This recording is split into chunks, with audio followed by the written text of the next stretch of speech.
जब आए मतलब कौन डिसाइड करे तो बेस्ट होता है जब मार्केट डिसाइड करे ना, कोई भी बीच में इंटरफेरेंस ना करे। तो क्या होता है, वो जो प्राइस होता है वो क्या शो कर रहा होता है ना।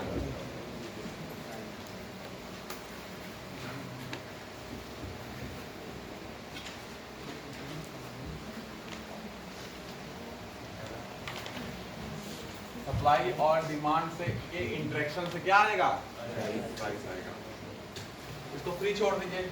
अगर सप्लाई कम है तो प्राइस बढ़ जाएगा, डिमांड ज्यादा है सप्लाई कंपैरिजन में तो प्राइस, डिमांड ज्यादा है अगर तो प्राइस, डिमांड ज्यादा है तो प्राइस बढ़ जाएगा। ठीक है, तो प्राइस क्या इंडिकेट कर रहा है, प्राइस इज ए इंडिकेटर की प्रॉब्लम कहाँ है। समझे, मान लीजिए सप्लाई कम है तो प्राइस बढ़ गया, तो उसने कहा, प्राइस ने बताया कि आप यहाँ पे रिफॉर्म करिए थोड़ा सा। ठीक है, अगर सप्लाई वही है डिमांड बढ़ गई तो प्राइस ने बताया डिमांड बढ़ गई, थोड़ी सी सप्लाई आप बढ़ाइए, तो वो इंडिकेटर है। लेकिन अगर आप इन्फ्लुएंस करने लगेंगे, क्या करेंगे, अगर आप इन्फ्लुएंस कर रहे हैं सप्लाई और डिमांड को, मैनेज कर रहे हैं, तो क्या ये इंडिकेटर सही से काम करेगा? तो फिर वो बताएगा ही नहीं कि, जैसे मान लीजिए सब्सिडी दे दिया आपने, तो प्राइस जो है वो बढ़ना था, लेकिन सब्सिडी देके आपने प्राइस को क्या कर दिया, कम कर दिया, तो आपको पता ही नहीं चलेगा। आप लगेंगे इंटरेक्शन डिमांड और सप्लाई का हो रहा है, सब कुछ क्या है, सही है, लेकिन क्या वो सही इंडिकेट कर रहा है? तो अगर बीच में कोई इंटरफेरेंस करने लगेगा तो ये इंडिकेटर सही से काम नहीं करेगा।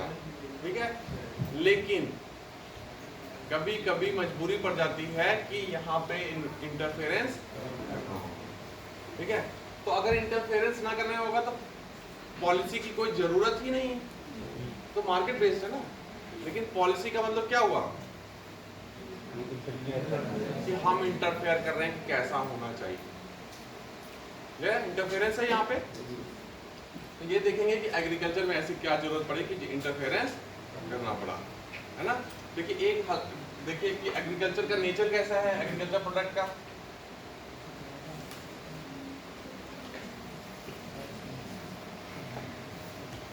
एक तो सप्लाई क्या होती है,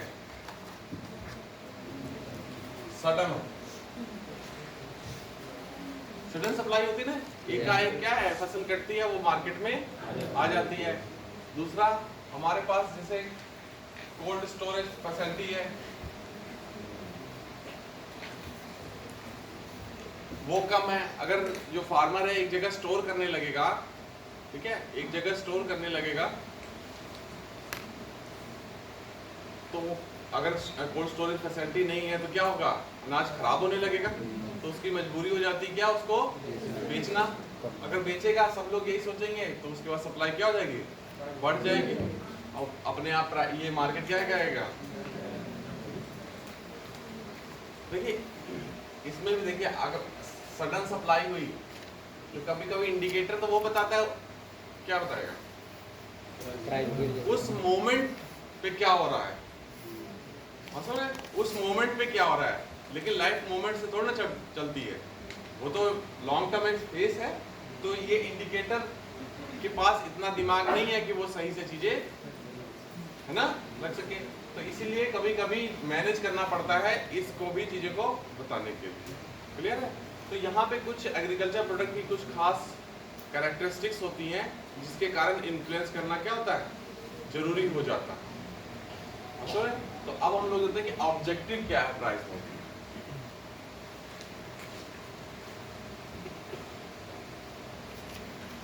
जब ग्रीन रेवोल्यूशन आया तो मैंने कहा कि हमारा सप्लाई क्या हो रही थी, बढ़ गई थी, तो वहां पे इंटरफेरेंस करना हमारा क्या है, जरूरी हो गया।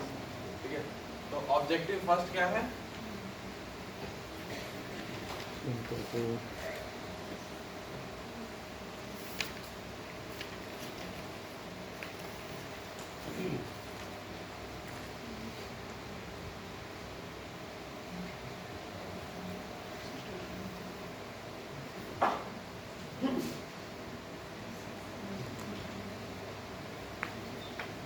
To achieve sustainable increase in agricultural production. Production बढ़े और कैसा? सस्टेनेबल। ये नहीं कि एक साल बढ़ा और बाकी नहीं बढ़ पाया। सस्टेनेबल इंक्रीज होना चाहिए।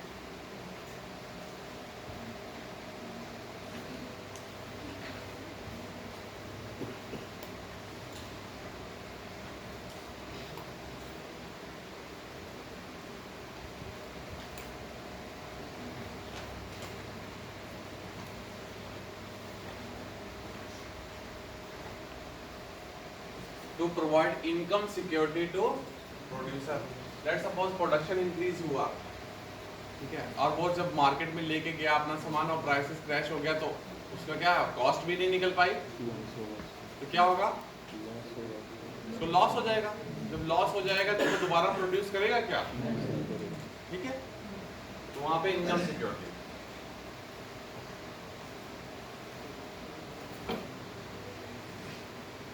या लॉस से उसको बचाना, ठीक है।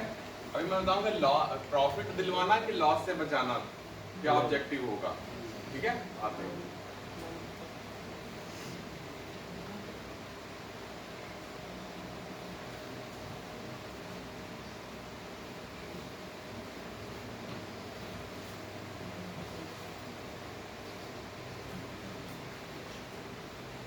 To protect consumer from price. देखिए ये प्रोड्यूसर क्या चाहता है? प्राइसेस इंक्रीज हो, ठीक है, लेकिन कंज्यूमर क्या? प्राइस डिक्रीज हो। तो अगर प्रोड्यूसर बहुत ज़्यादा प्राइसेस ये इंक्रीज कराए या वो चाहे कि प्राइसेस इंक्रीज हो जाए और कंज्यूमर को वो अवेलेबल ही ना हो, तो फूड सिक्योरिटी की प्रॉब्लम आ जाएगी ना। और लेकिन अगर ये है कि प्राइसेस बहुत ज़्यादा डाउन हो जाएंगे तो इसको फ़ायदा हो जाएगा, लेकिन प्रोड्यूसर प्रोड्यूस ही नहीं कराएगा। तो जो इन दोनों में क्या है? बैलेंस है, वही क्या है ना, उसी को क्या सस्टेनेबल प्रोड्यूस कराना है, आए प्राइसेस भी मेंटेन रहे।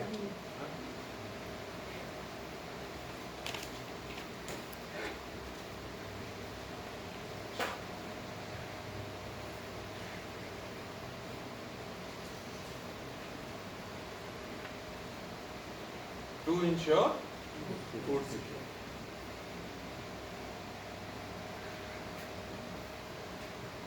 ठीक है, ये हमारे ऑब्जेक्टिव है ना। पीडीएस सिस्टम सुना ना, वो क्या है? वो किस उसका ऑब्जेक्टिव क्या है पीडीएस सिस्टम बनाने का? फूड सिक्योरिटी, है ना। लोगों को जो लोग हैं जो खुद उनको चीज़ें नहीं मिल सकती या उस लेवल पे है जहाँ पे वो अपना प्रोक्योरमेंट खुद नहीं कर सकते हैं, वहाँ पे गवर्नमेंट आएगी, उनको लो प्राइसेस पे वो चीज़ें प्रोवाइड करेगी, जिससे क्या है उनको फूड सिक्योरिटी मिल सके। ठीक है, क्लियर? तो ये हमारे क्या है ऑब्जेक्टिव। अब इस ऑब्जेक्टिव को क्या करना है? अचीव करना है। उसके लिए हमको क्या चाहिए? उसके क्या चाहिए? इंस्ट्रूमेंट चाहिए ना उसको अचीव करने के लिए। भाई आप घर बनाएंगे तो उसके लिए क्या है? सामान चाहिए ना। ठीक है, तो अब हमने ऑब्जेक्टिव डिसाइड कर लिया। जैसे आप प्रिपेयर करते हैं तो आपने भैया बताइए कि कंपटीशन को निकालना है हमको, तो उसके लिए क्या इंस्ट्रूमेंट है? बुक्स है ना। तो बुक्स, अब वो बुक्स कैसे पढ़नी है, ठीक है। तो उसी तरह से हमने ऑब्जेक्टिव क्लियर कर लिया, हमारा क्या ऑब्जेक्टिव है। अब इस ऑब्जेक्टिव को अचीव करना है हमको, ठीक है, कि प्रोडक्शन इंक्रीज हो, हमारे किसान को नुकसान ना हो, कंज्यूमर को ना नुकसान हो, और जो लोग जब इतना प्रोड्यूस हो कि सफिशिएंटली प्रोड्यूस हो कि एक्स्ट्रा मिल सके, जिस उन लोगों को मिल सके जो खुद से खरीद नहीं सकते। ठीक है, तो अब हम इसको अचीव करेंगे। इन ऑब्जेक्टिव को क्या करना है? अचीव करना है। उसके लिए हमको इंस्ट्रूमेंट चाहिए।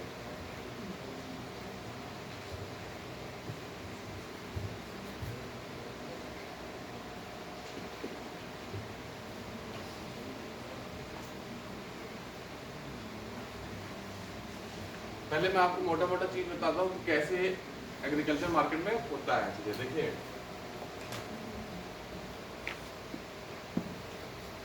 फार्मर कहाँ गया? प्रोड्यूस कराया इसने,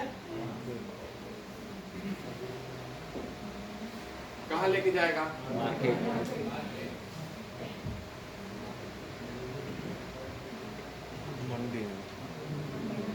इसने कहा मंडी लेके जाना है,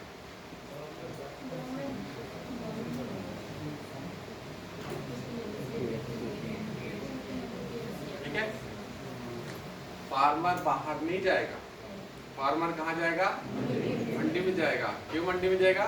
क्योंकि उसको एक एक्ट बना हुआ, अगर ये एक्ट हटा दे तो वो बाहर दे सकता है।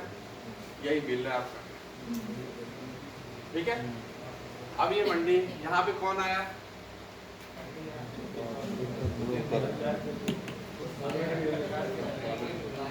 बायर आए वहां पे, ठीक है। बायर ले गए, जैसे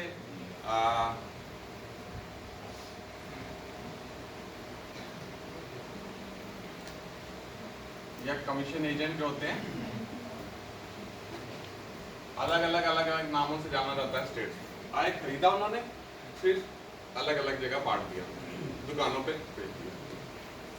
फिर एक आया कौन? ये अब ये मतलब ये तो चलो हाँ, अब ये आया FCI, ठीक है। FCI ये हमने इंस्टीट्यूशन क्रिएट किया। मैंने ग्रीन रेवोल्यूशन में बताया था ना, देखिए लिखा था जहाँ पे कि गवर्नमेंट इंटरवेंशन हो गया, ठीक है। फिर हमने टेक्नोलॉजी दिया, फिर हमने इंस्टीट्यूशनल सपोर्ट प्रोवाइड किया कि वो प्रोडक्शन सस्टेनेबल हो सके। देखिए अगर फार्मर को रिन्यूमरेशन नहीं मिलेगा, अगर वो उसके प्राइसेस क्रैश हो जाएंगे तो वो सस्टेनेबल नहीं रह जाएगा ना प्रोडक्शन। वो कहेगा हम ये प्रोड्यूस ही नहीं कराएंगे, ठीक है। तो वो क्या करेगा कि प्रोडक्शन बंद करेगा। लेकिन हमको सस्टेनेबल प्रोडक्शन चाहिए, तो हमने इंस्टीट्यूशन क्रिएट किए, FCI कोऑपरेटिव सोसाइटीज की। FCI क्या करता है कि जब वो दो ऑब्जेक्टिव, एक तो फूड सिक्योरिटी के और दूसरा ऑब्जेक्टिव है कि प्राइस स्टेबिलिटी मेंटेन रहे। ज्यादा आ गया तो वो उठा के ले जाएगा, और वो जो ले गया उठाया वो से उससे क्या करेगा? सिक्योरिटी बनाएगा। तो यहाँ जब इसने FCI ने खरीदा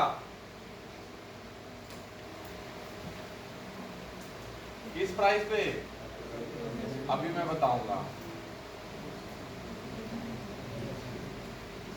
इस पे खरीदा गया तो प्रोक्यूरमेंट प्राइस और MSP, क्या बोलेंगे उसको, अभी हम आएंगे कि कब प्रोक्यूरमेंट प्राइस हो जाएगा, कब MSP, ठीक है। तो इसने खरीदा, यहाँ पे आ गया। फिर ये कहाँ गया? ये सामान इसके पास आ गया, ये लेके कहाँ गया? गोडाउन में गया, ठीक है। रखा उसने अपने पास, ठीक है।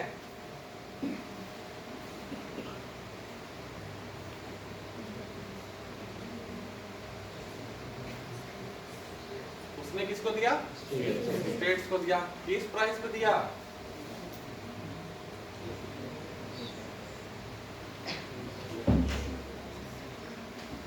इश्यू प्राइस पे। क्लियर है? तो तीन, ये एक इंस्ट्रूमेंट, दो इंस्ट्रूमेंट और जो प्राइस पॉलिसी के लिए उसने मार्केट से अलग कुछ प्राइसेस रखे, है ना। वो इंस्ट्रूमेंट क्रिएट किए उसने, एक, दो और तीन। कहाँ का ये? अब स्टेट्स कहाँ देगा?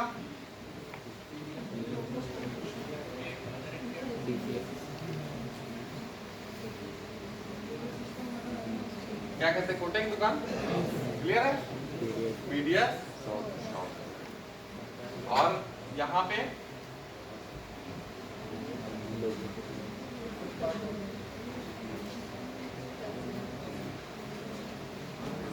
ये स्ट्रक्चर है। अब देखिए, अब कहते हैं ना फूड सब्सिडी, गवर्नमेंट क्या रहती है? Food subsidy. अब देखिए फूड सब्सिडी क्या है?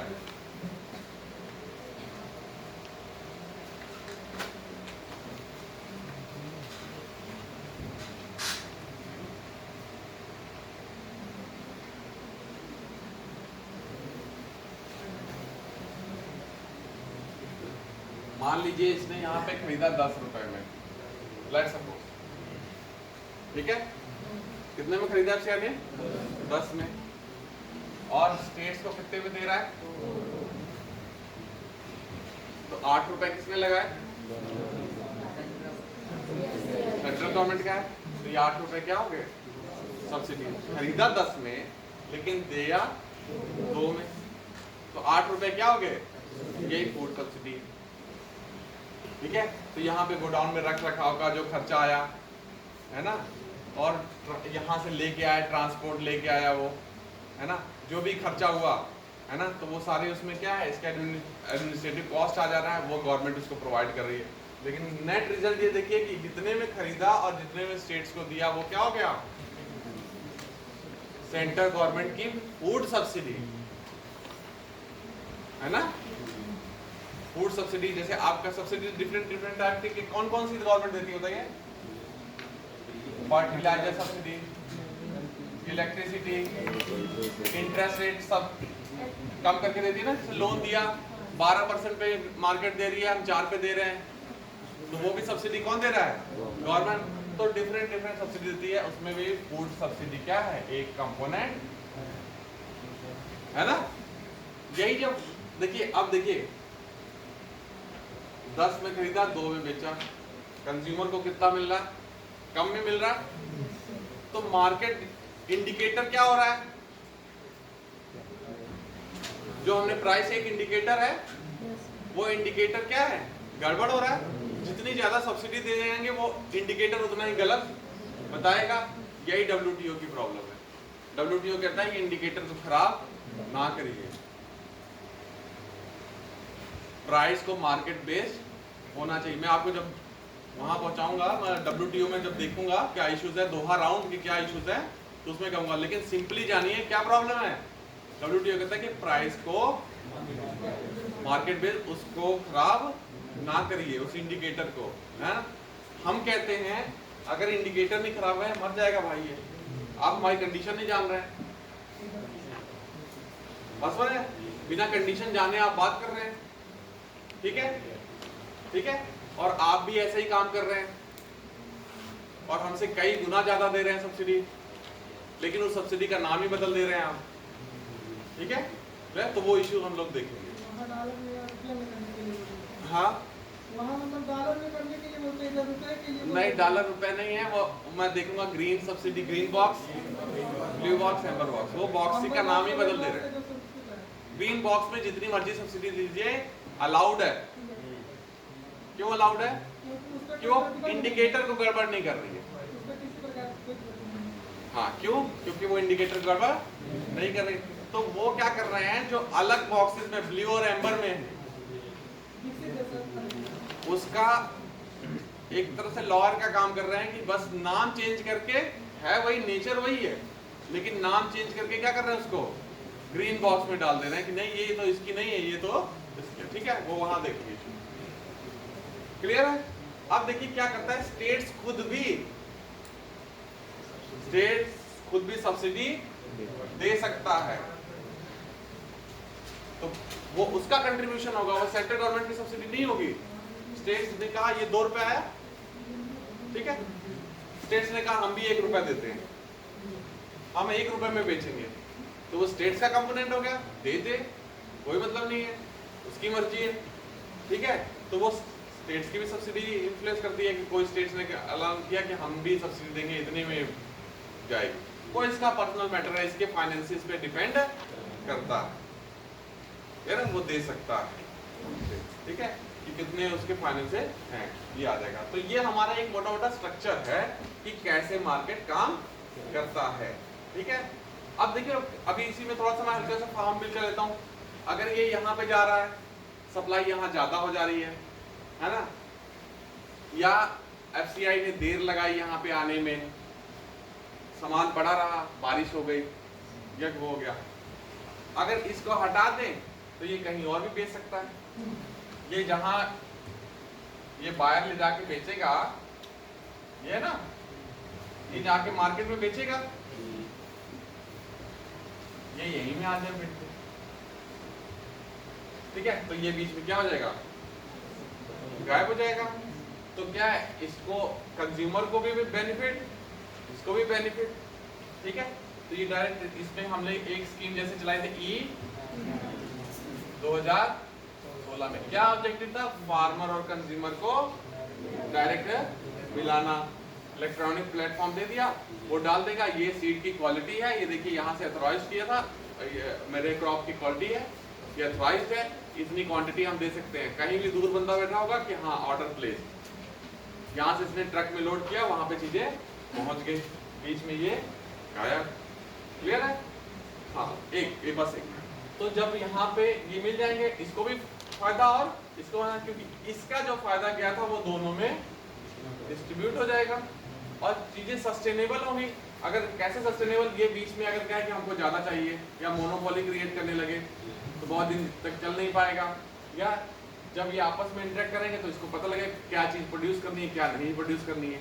ठीक है, तो बहुत सारे रिफॉर्म हो जाएंगे, वो हम बिल जब मैं लास्ट में करंट अफेयर पढ़ाऊंगा इकोनॉमिक्स का तो उसमें मैं चीजें ले लूंगा। हाँ बोलिए।